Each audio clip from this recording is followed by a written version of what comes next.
Hey, good morning, everybody. John Pasanchik here, and I am here for my January 30th analysis of Bitcoin. First, I just want to take a moment out and apologize. This is my first Facebook Live on Bitcoin since I think the 23rd of January. So my apologies there. I wound up with such a demanding schedule that it was impossible for me to actually do a Facebook Live and give an analysis. So my apologies there. I hope nobody was put in a lurch on that. But some very exciting things have happened this week. So I'm going to run through everything. So let's just get started. Let me put this in here. And I'm going to go myself to the screen. Okay, so we're starting off with the daily chart. And yesterday, somewhere during the course of the day, these bars, by the way, represent 24 hours. They're day chart. It's a day chart, and it's 24 hours. So yesterday, in that, which is the second from the last bar in there, we had a really, really powerful run up. In fact, I was watching a chart of Bitcoin just before it started, and it was somewhere around 33,500, and it was at 38. It was at somewhere around 38,000 in, I would say, not more than 3 minutes. Just, it was that fast. And I was able to see by the way things were printing that it was in a fast market. And what a fast market means is it's total chaos. Nobody knows where the bid is. Nobody knows where the offer is. And it's just wild. And you wind up with wild swings. Most professional traders, when a market goes fast, most professional traders just steps on the sidelines until it settles down. It did eventually settle down. But the interesting thing is it came down to where we are now. We're currently at around the 33,600 level. Now, what I did was I put up a trend line going from the $41,000 top over there that we had, earlier in the month. And then the next highest peak defined the trend line. So the interesting thing here is that in yesterday's run-up, it broke that trend line and came back down. So sellers have come out. They just came out in droves and pounded this thing back down to the current level. So that trend line is a very, very valid trend line. And in order for us to go higher, we have to break above that and stay above that. Now, right now, that trend that we are currently at, let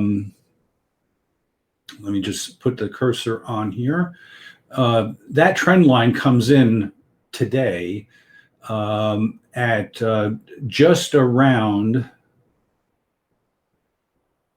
35,500. Okay, so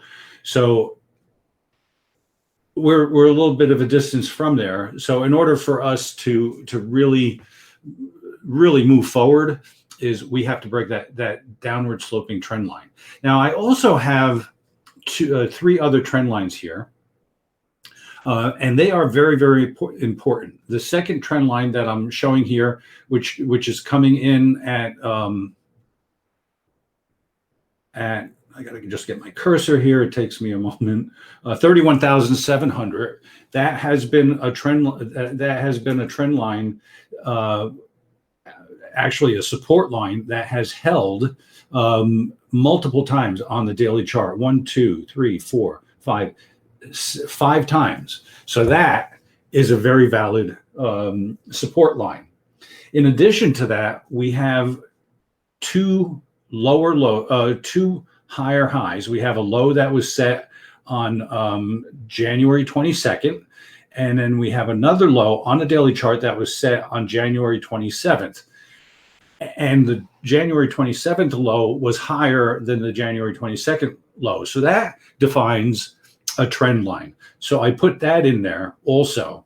So what we have now is we're going to start seeing some narrowing of the trading ranges. So let me go into a 4-hour chart so I can demonstrate that a little bit better, because all those lines come in on this 4-hour chart, and you can see that this here top line is the line that comes off the daily chart. Here's the high, and then the next highest high defines that trend line. Okay, we had that break, and then immediately came down. So we broke it. We stayed above it for 4 hours additional, and then that next 4-hour thing we broke down below that, and we're kind of trading in there below that now.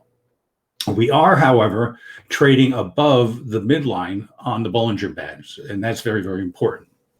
Also on the 4-hour chart, this next trend line, support line, I should say, which was defined by the low that was set on January 11th.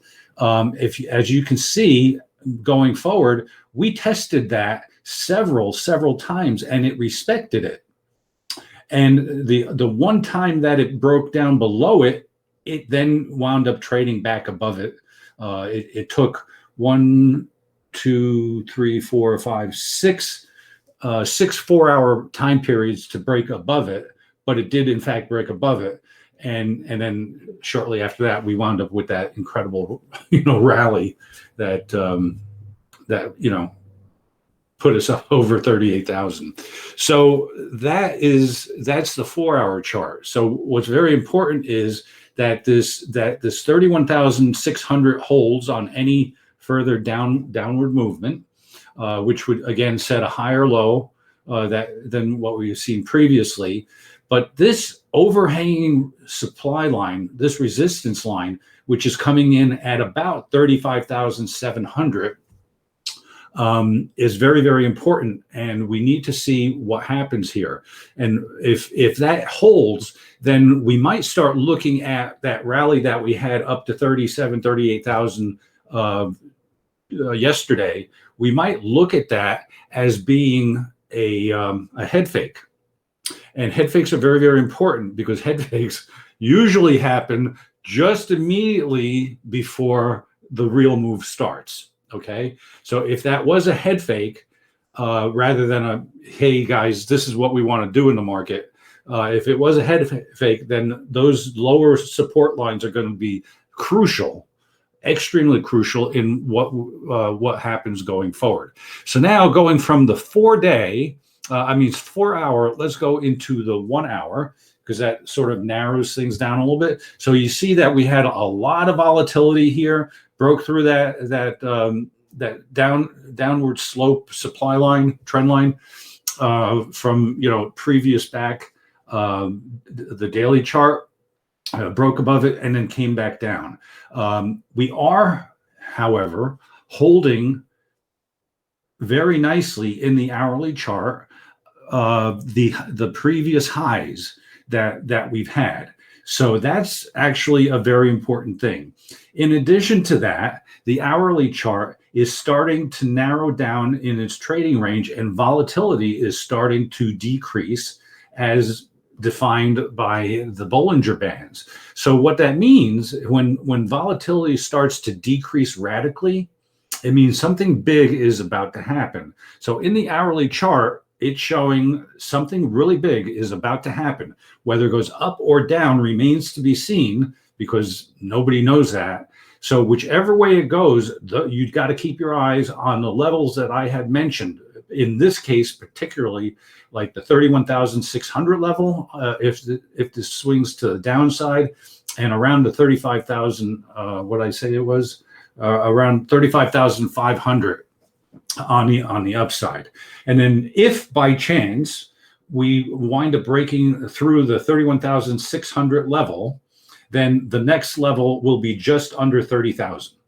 that we have to pay very, very close attention to. And then there's another level below that which is crucial at 29,200. So you might want to write those down on the upside, pen and paper in hand. Write this down. On the upside,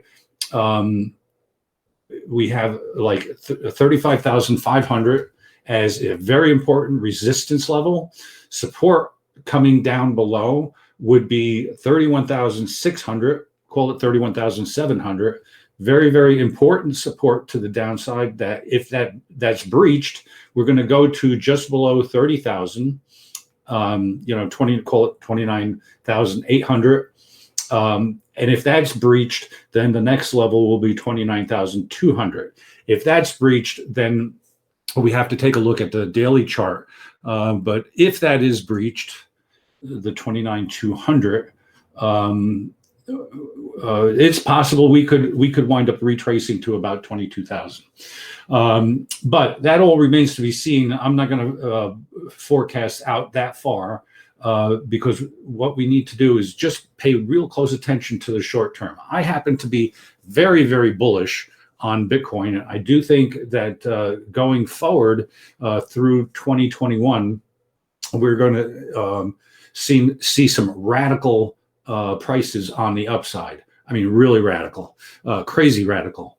So, because with all the things that are going on in the political sector, in the currency sector, just everything is just going into chaos, and that's where people and institutions are going to be coming into Bitcoin as a hedge against inflation and against chaos. This is now becoming the new gold. I know there are people that are arguing that it is not the new gold, but I see the argument for Bitcoin becoming the new gold, and here's why. You don't need to pack suitcases of Bitcoin if you need to leave an area in a hurry. If you are an owner of gold, you have to pack it and bring it. And if there's, the bottom is falling out in your particular area of the world, you may not be able to take your gold out. Bitcoin is digital, so it is wherever you have internet access. So that's a really, really important thing here. I kind of went on a little bit longer than what I meant to. So let me come back here. Here I am. But I hope that you find this helpful. Please, if you think that what I've said here is helpful, feel free to hit the like button. Don't be bashful and write a comment. I appreciate those. If you're looking at this on YouTube, and by the way, Facebook people, I do have a YouTube channel, so you could always come back and take a look at previous forecasts. And if you're looking at this at YouTube, definitely like it and feel free to subscribe to my channel. Well, that's it for now.